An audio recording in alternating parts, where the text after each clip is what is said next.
Hello, j'espère que vous allez bien. Je vous retrouve après quelques mois d'absence, sur YouTube en tout cas, parce que je suis toujours active sur Instagram. La vie a fait que, voilà, par manque de temps, par manque d'organisation, parce qu'avant c'était plus compliqué quand mon fils venait de naître, parce qu'il dormait beaucoup. Donc dès qu'il dormait, je pouvais filmer. Là, il dort que 2 heures par jour. Et en général, c'est quand moi je suis au travail, donc à la crèche. Et quand il rentre, bah, il dort pas. Et puis j'ai pas très envie de filmer à 21 h parce qu'en général j'ai plein de choses à faire. Voilà, en tant que maman, en tant que, que femme. Enfin, que femme, ça fait un peu péjoratif, mais voilà, toutes les tâches ménagères, tout ce qu'il faut faire à la maison, l'administratif, etc. Je le fais le soir quand tout le monde est couché. Donc c'est un peu compliqué, mais voilà, là j'avais envie, les beaux jours reviennent, on est au mois de mai. Et voilà, je voulais tout simplement reprendre petit à petit. Alors je vous promets pas d'avoir un rythme, parce que tout au début j'avais un rythme d'une vidéo par semaine. Après c'est passé à une fois toutes les 2 semaines. Là je suis pas sûre de tenir le rythme. Ça sera vraiment quand je pourrai et quand j'aurai le temps, donc ne m'en voulez pas trop si c'est pas régulier. Mais voilà, je voulais revenir un petit peu par ici. Voilà, je sais pas si ça fait 2-3 semaines que l'envie est là, mais c'est vrai que je me suis pas lancée et là je me suis dit c'est l'occasion. D'abord, je voulais vous montrer une lecture terminée parce que je l'ai terminée hier. Oui, c'est ça, hier. J'ai terminé The Problem of Play with Players de Brittany Cherry. Alors, je pense que vous la connaissez parce qu'elle a fait beaucoup de romans, mais c'est pas vraiment des rom-coms, c'est plutôt des romans où il y a une romance, mais avec des thèmes abordés beaucoup plus complexes et beaucoup plus dramatique, on va dire. Là, dans cette série-là, elle a voulu se lancer dans une rom-com, voilà, un genre qu'elle n'a pas du tout l'habitude d'écrire. Donc là, c'est le tome 2. Donc en fait, on va suivre dans les 3 tomes de cette trilogie 3 sœurs. Et donc j'ai déjà lu The Problem with Dating, qui est la Yara, donc la fille du milieu, je crois. Et donc là, c'est avec l'aînée. Et voilà. Et en fait, j'ai trouvé que c'était... Ce qui est bien avec Brittany Cherry, c'est que c'est drôle, c'est frais, en tout cas dans cette série de rom-com. On aborde quand même des thèmes, parce que dans celui-ci, on aborde le thème de la dépression. Et c'est assez bien fait. Et voilà, la romance est très drôle et attachante, parce que même dans le premier tome, en fait, au début, c'est qu'ils s'apprécient pas, ils se fuient. Voilà, même sans connaître l'autre, et finalement ils apprennent à se connaître, et finalement ils finissent par s'apprécier. Et donc voilà, et ici ça tourne plutôt autour du baseball, parce que Avery, donc la sœur, est entraîneuse d'une équipe de baseball. Et le personnage masculin est un ancien joueur de baseball qui a un peu chuté dans sa carrière. Et donc voilà, on va suivre un petit peu tout ça. Et voilà, moi j'ai beaucoup aimé, j'ai mis 4,5 comme le premier tome. Le 3e tome, donc j'imagine que ça va être sur la petite sœur Willow, la 3e. Je pense que je vais lire le mois prochain, parce que là j'ai déjà constitué ma palle du mois de mai. Donc je le lirai plutôt au mois de juin, et en plus je trouve que c'est des lectures parfaites pour le printemps et l'été. Donc je vous conseille vivement. Ah oui, et vous en faites pas, parce que pour les boucles, en fait, j'ai pas ces cheveux-là d'habitude, ça se voit, je pense que c'est pas naturel, mais j'ai fait des tresses cette nuit, c'est hier soir, et mes cheveux étaient encore mouillés, et j'aurais peut-être dû attendre un peu, parce que là, du coup, ça fait comme des frisottis, voilà, ça va être pas très beau, donc j'attends que ça redescende un petit peu, mais bon, je voulais pas attendre ce soir pour filmer que les boucles redescendent, donc voilà, si vous voyez que j'ai une tête un peu, voilà, c'est normal, c'est parce que j'ai fait des tresses hier soir. Ensuite, je suis actuellement en train de lire Jeux sur tambour et tambourin d'Olga Tokarczuk, qui a reçu le prix Nobel en 2018. Donc là, c'est un recueil de nouvelles. Alors moi, je l'avais lu sous les recommandations de Fanny, du compte, de la chaîne et du compte Instagram d'Anna Oops, sur les ossements des morts. Donc c'est une autrice polonaise. Et du coup, sur les ossements des morts, on va suivre une vieille dame qui est dans un petit village où il n'y a que 3 ou 4 habitants, et qui va découvrir un de ses voisins mort avec un os dans la gorge, et du coup il va y avoir une enquête, etc. Et la plume était particulière, mais j'ai beaucoup aimé, et surtout c'était assez surprenant. Donc je voulais découvrir d'autres œuvres de cette autrice, et donc là c'est un recueil de nouvelles que j'ai emprunté à la médiathèque de ma ville. Donc c'est les éditions Noir sur Blanc, que je ne connaissais pas du tout, mais j'aime beaucoup leur charte graphique. Et donc là... ils disent qu'elle explore un quotidien truffé de portes secrètes, de miroirs traversés et autres distorsions de l'espace du temps. Ah oui, parce qu'en fait, du coup, j'en avais 2 à la médiathèque, et le résumé de celui-ci m'a plus parlé. Comment faire lorsque se brouillent les frontières entre fiction et réalité? Un écrivain surprend un matin, assis à sa table, un double de lui-même qui corrige tranquillement son dernier manuscrit. Une lectrice de romans policiers trouve le moyen d'intervenir dans l'intrigue beaucoup trop molle du mauvais polar qu'elle a commencé. Et les morts, soudain, vont se multiplier. En séjour à Berlin, une femme d'âge moyen s'étonne de devenir quelconque dans le maelstrom de la grande ville, avant de goûter au plaisir de pouvoir être n'importe qui. Tour à tour, une turque voilée, un homme d'affaires, une petite fan de Britney Spears. De la littérature considérée comme un tambour de guerre tout à fait apte à réveiller les morts. Voilà, c'est vraiment... Alors moi, j'en ai lu, du coup, j'en suis à là. Je vous montre le petit marque-page que j'aime trop. Printanier de Poussins et Poupettes. J'en ai lu, je crois, 8 sur une vingtaine. Mais les premières sont très très longues. Hein. Et pour l'instant, j'ai quand même des préférences. Notamment, j'ai déjà lu du coup celle où la lectrice elle intervient dans l'intrigue du roman qu'elle lit. Et j'ai aussi lu celui avec l'écrivain qui voit son double en fait assis à sa table.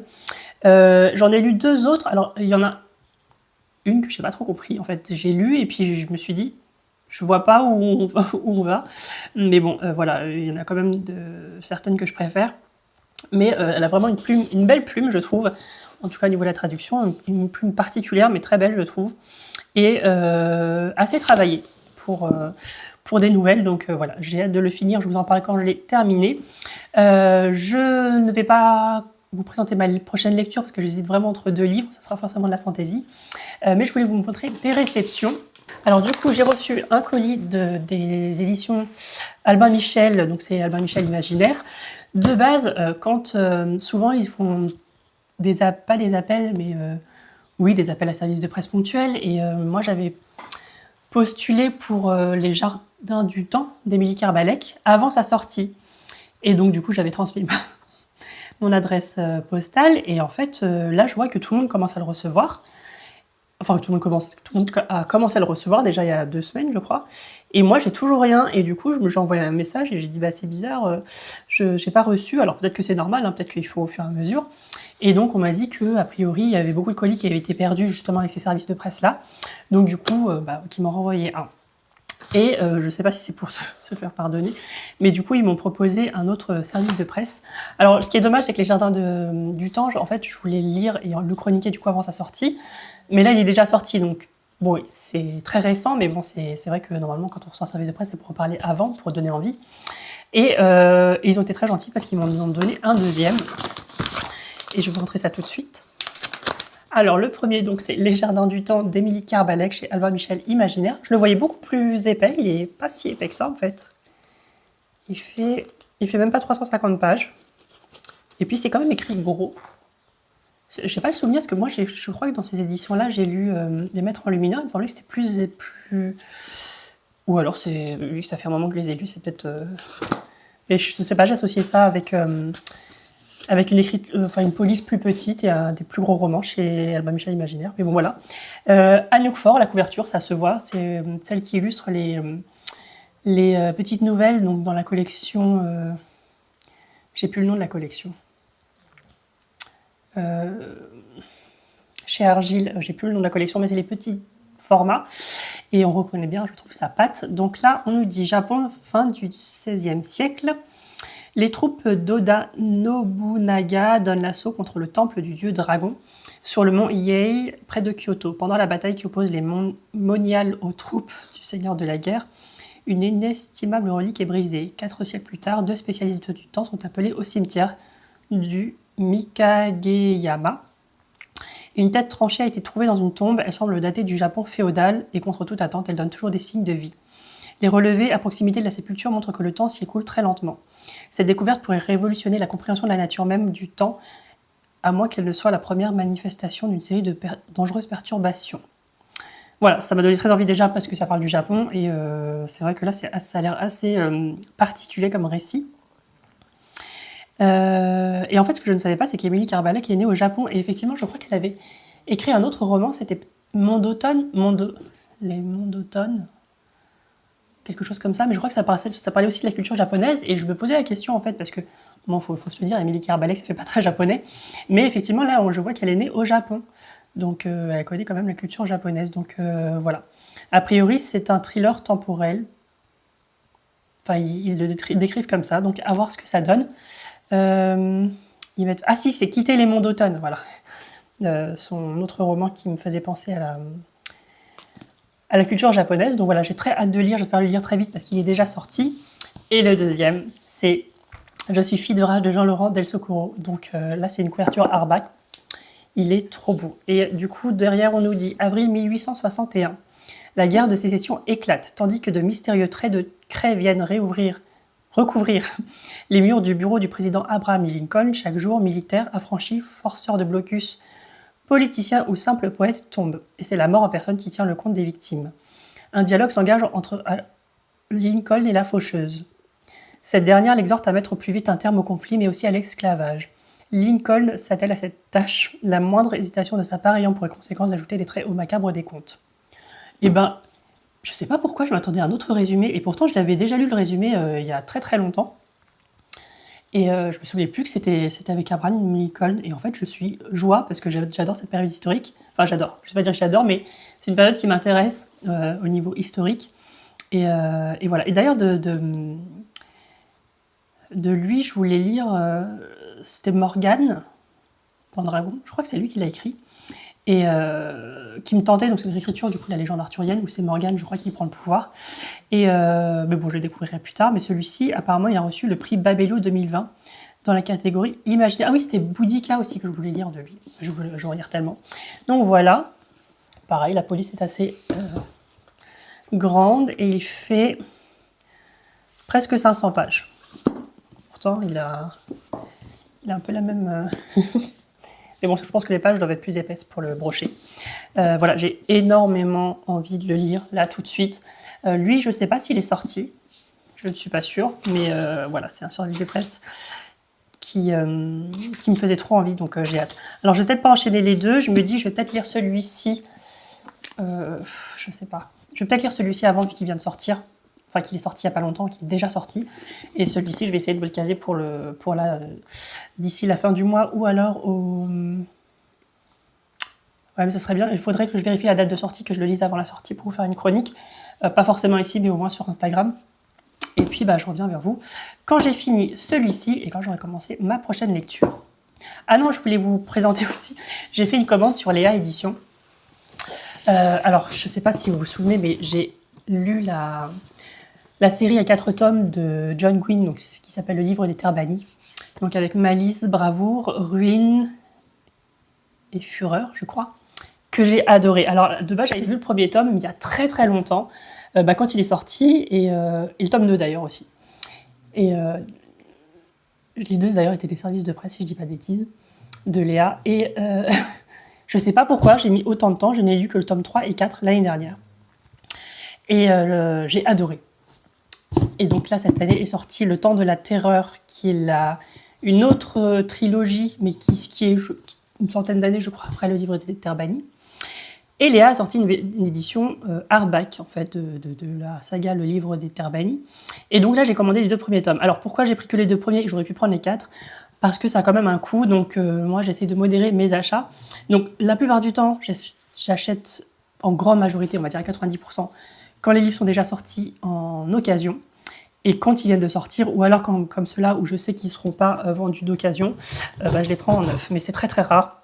Soit c'est les livres neufs, soit c'est des précommandes en général, ou des sorties qui viennent de sortir dans le mois.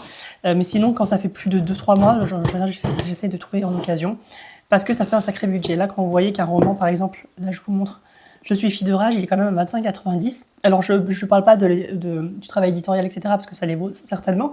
Mais c'est vrai que 4 livres, 100 €, moi j'en lis 10 par mois, je peux pas mettre 250 € dans des livres par mois. Donc, sachant que maintenant voilà, j'ai 2 enfants, etc., etc., je ne vais pas vous faire la liste à chaque fois.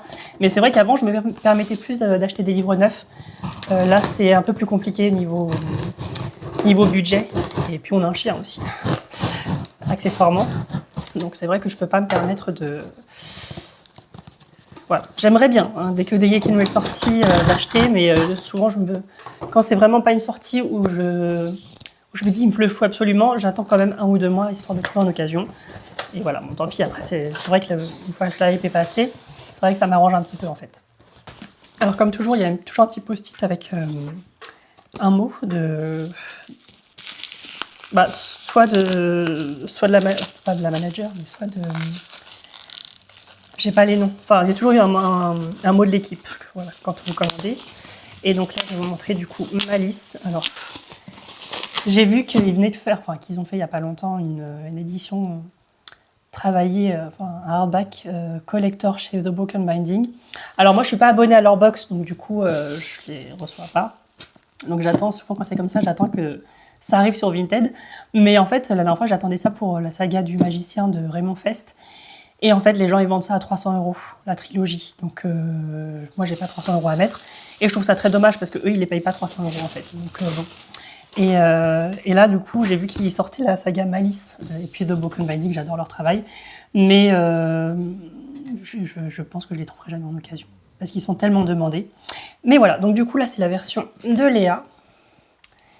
Il est très très beau. Donc, ça, c'est la couverture originale hein, qu'il y a aussi sur les brochets. Vous avez le jaspage, comme ça. Je vais vous montrer l'intérieur et puis après, je vous montrerai Bravoure et je me dépêche parce que ça fait un moment déjà que je parle, je pense. Vous avez la carte du coup. Et puis le livre il est tellement beau parce qu'en fait moi ça me rappelle les reliés des anciens Bragelonne à l'époque. Vous savez qui sortaient par exemple les Gemelles etc. C'était des reliés mais comme en cuir en fait. Et ça me rappelle trop ces couvertures là.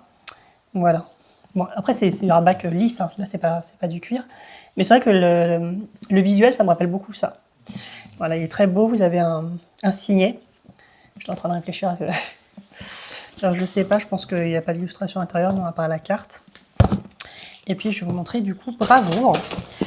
Et du coup, je pense que le mois prochain, j'achèterai les deux autres parce que, voilà, j'ai quand même un budget limité au niveau livre.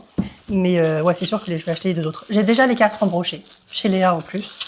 Mais vous savez que quand j'adore une série, c'est comme, je sais pas moi,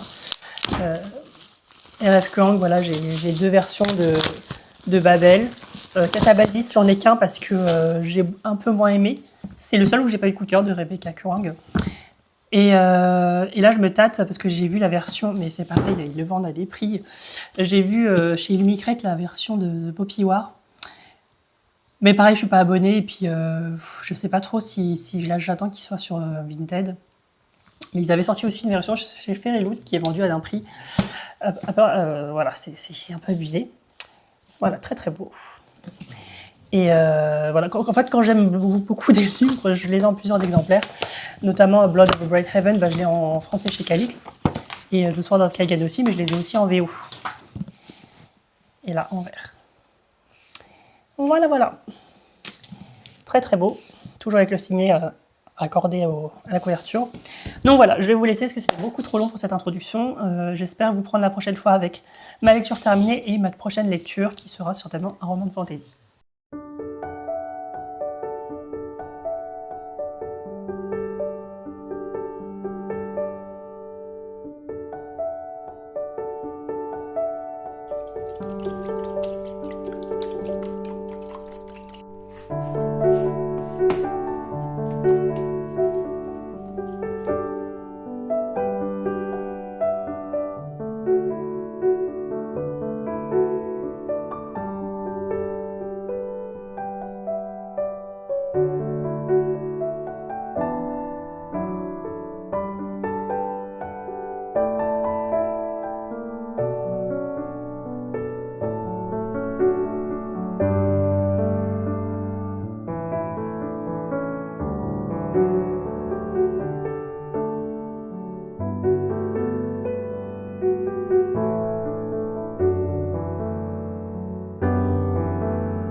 Hello, je vous retrouve pour un update lecture et en fait, je me rends compte que je vous ai pas pris. En fait, j'ai fini 2 lectures depuis que je vous ai pris la dernière fois.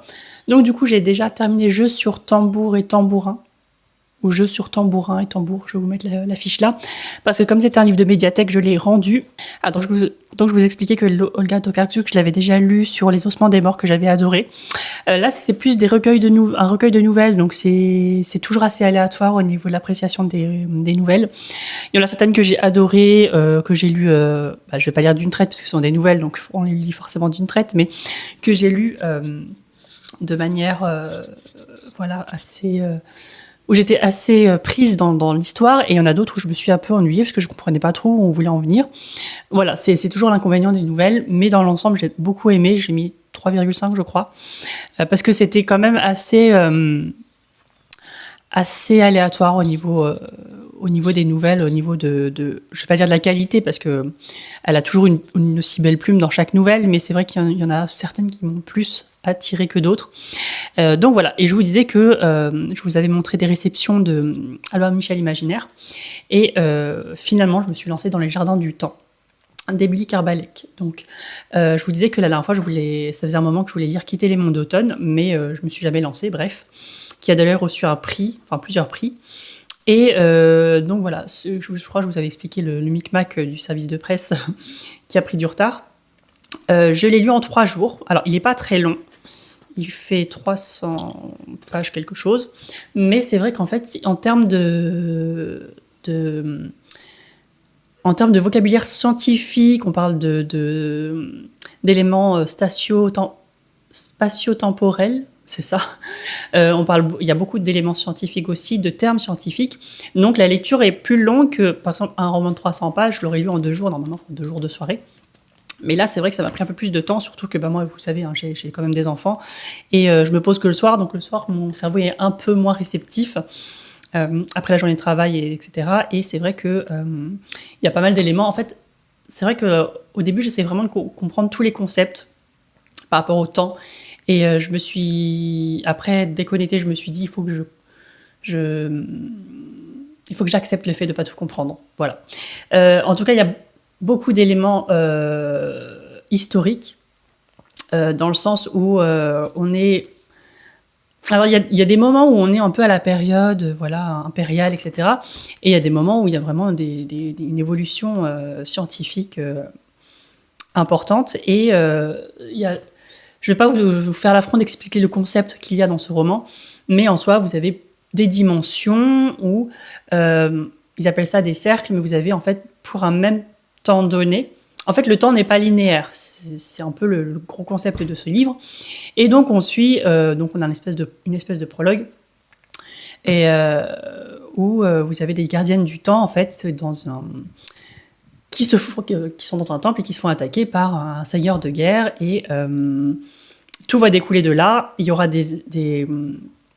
on va suivre plusieurs temporalités, si on peut dire ça comme ça, qui vont être liées les unes aux autres. Il va y avoir des voyages dans le temps, même plus que ça d'ailleurs, mais je ne saurais pas trop comment l'expliquer. Et enfin, c'était hyper complexe, hyper bien travaillé. Alors j'avoue que, je vais être honnête, hein, j'ai pas saisi tous les liens entre toutes les histoires, mais c'était hyper bien fait. Vous voyez que du coup l'autrice a beaucoup de connaissances par rapport au Japon, notamment, parce qu'elle est née là-bas d'ailleurs. Et voilà, moi j'ai vraiment beaucoup aimé, j'ai mis 4 étoiles. J'espère pouvoir lire les autres romans de cette autrice, notamment Quitter les monts d'automne. Je sais plus quel est le premier roman, je sais pas si c'est marqué ici. Non, je me souviens plus, mais je crois qu'elle a écrit d'autres romans. Donc voilà, je vous le conseille si vous avez une appétence pour les voyages dans le temps, ces explications un peu scientifiques, et il y a beaucoup de débats, notamment. Par contre, ce que j'ai bien aimé, c'est qu'on a intégré en fait dans cette intrigue de base qui est autour de l'espace-temps, des questions aussi de féminisme et de pouvoir, etc. Donc voilà, je vais pas m'étendre là-dessus parce qu'en fait, comme on suit beaucoup de personnages, c'est vrai que on peut pas en dire trop sur un des personnages, sinon voilà, je pense qu'on en dirait trop. Mais voilà, moi je vous conseille, si vous aimez tout ce concept et les réflexions autour du temps, voilà, il y a aussi cette réflexion en fait, perdre du temps. Je sais pas si ça va vous parler ce que je vais vous dire, mais je ne veux pas en dire trop. Et il y a aussi ce choix en fait entre plusieurs choix qui fait qu'on va perdre du temps ou non, je vais peut-être pas trop en dire, mais voilà, il y a beaucoup de notions qui sont évoquées dans ce roman. Et j'en ai commencé un autre pareil, celui-là je l'ai lu en 2 jours. C'est Les Bois maudits de Barbara Kloss, donc chez les éditions Rivka.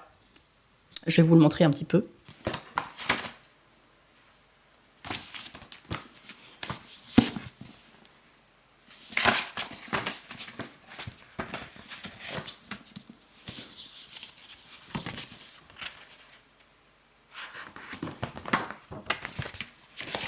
Alors voilà, il est très très beau. Moi j'avais lu, donc toujours chez l'édition Rivka, de la même autrice, la trilogie Gods of Men, que j'ai adoré. C'est une série plutôt young adult, je dirais, mais qui tend au fur et à mesure des tomes vers de l'adulte, parce que ça devient beaucoup plus sombre, beaucoup plus adulte, parce que les personnages évoluent. Et j'avais adoré, donc quand j'ai vu qu'ils traduisaient ce roman. Alors en anglais, je crois que c'est The Arrow and the Elder, ou l'inverse, je sais plus. Donc là, en fait, on va suivre Seth qui vit, qui est dans une famille très modeste. Son père et ses 2 frères ont été enrôlés dans l'armée, enfin pas dans l'armée, mais dans la guerre du coup. Et il reste sa sœur et sa mère. En fait, parce que je suis en train de lire tellement de livres en même temps, bref. Et en fait, on vit dans un monde où ils sont en guerre avec les Soliens. Donc les Soliens, ils peuvent être assimilés à des sortes de fées, donc F-A et F-A, oui. Et en fait, son grand-père est très malade, il trouve toujours alité, et il va lui léguer une sorte de cape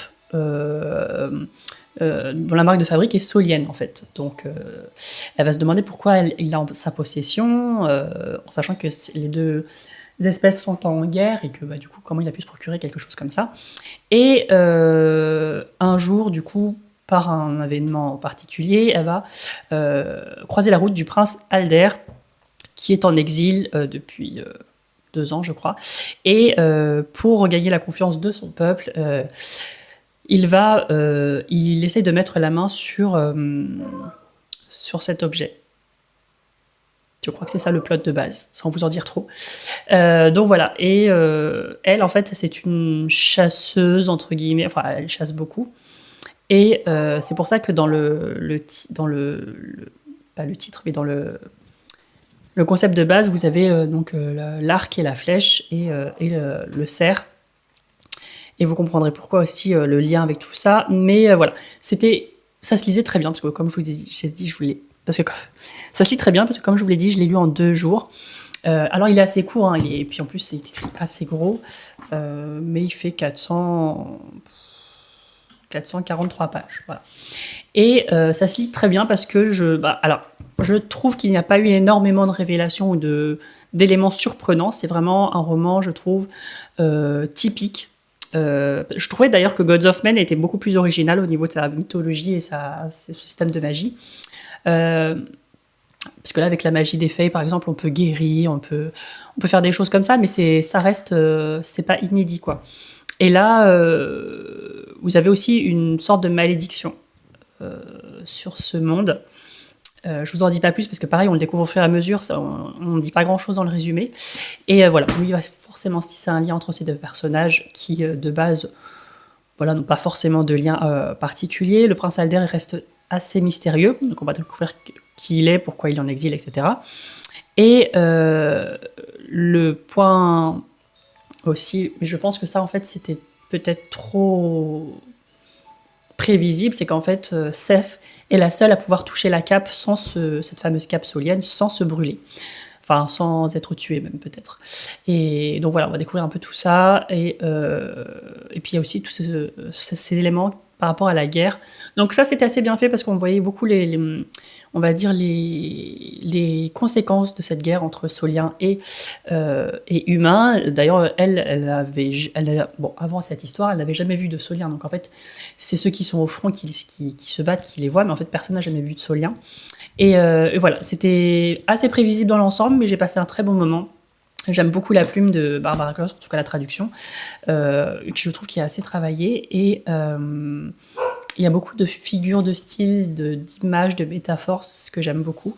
Donc voilà, c'est pas une lecture très surprenante, mais ça m'a fait passer un bon moment. Voilà, c'est la fantaisie, un peu, voilà, page turner, et surtout moi j'aime beaucoup l'écriture, les personnages sont attachants. Alors la romance, forcément, c'est un one shot, donc elle va assez vite. C'est vrai que c'est ce que je préfère aussi dans les trilogies, c'est que c'est vraiment plus slow burn. Mais voilà, faut le prendre comme tel et comme un one shot, voilà, de 400 pages. Mais voilà, ça se résout assez vite aussi au niveau de la fin. Mais voilà, moi j'ai beaucoup aimé. Surtout, vous avez cet univers un peu. On parle beaucoup de. C'est vrai que ça aurait été un livre plutôt à lire pendant la période hivernale. Mais bon, voilà, moi je voulais sortir maintenant. Donc voilà, c'est fait. En plus, ce que je voulais vous dire, c'est que les éditions Rivka, ils font des livres vraiment pas très chers. Il est à 21,90 €. Donc effectivement, il n'a pas de jazz-page, mais il a quand même des end papers et la couverture hardback est quand même illustrée. Et voilà, je trouve que c'est vraiment pas cher. Et surtout, les premiers Rivka, je crois qu'ils étaient à 18,90 €, quelque chose comme ça. Pour du hardback, je trouve que c'est pas... avec des illustrations dedans, je trouve que c'est vraiment pas cher. Donc voilà, je vais vous laisser là avec ce vlog. Je suis désolée parce que du coup j'ai pas vraiment fait d'update en cours de lecture parce que j'étais tellement prise dans mes lectures. Je vous ai dit, celui-là je l'ai lu en 2 jours et l'autre en 3 jours, mais du coup les deux en même temps. Donc en fait en 3 jours j'avais fini le livre et du coup j'ai même pas eu le temps de venir vous voir. Donc voilà, j'espère que ce vlog vous aura plu. N'hésitez pas à me dire si vous avez lu un de ces livres ou s'il vous tente. N'hésitez pas aussi à me dire ce que vous lisez en ce moment. Et si vous ne savez pas quoi mettre... et sinon vous mettez soit le drapeau du Japon ou quelque chose en rapport avec le temps, donc un sablier, une horloge, quelque chose comme ça. Et puis j'espère que voilà, vous ne m'en voudrez pas trop parce que je pense que mon rythme sera très irrégulier ici. Je fais en fonction de mes moyens et de mon temps et de mon organisation, etc. Ce qui est un peu compliqué en ce moment. Mais voilà, j'espère que cette vidéo vous aura plu et puis je vous retrouve pour une prochaine vidéo.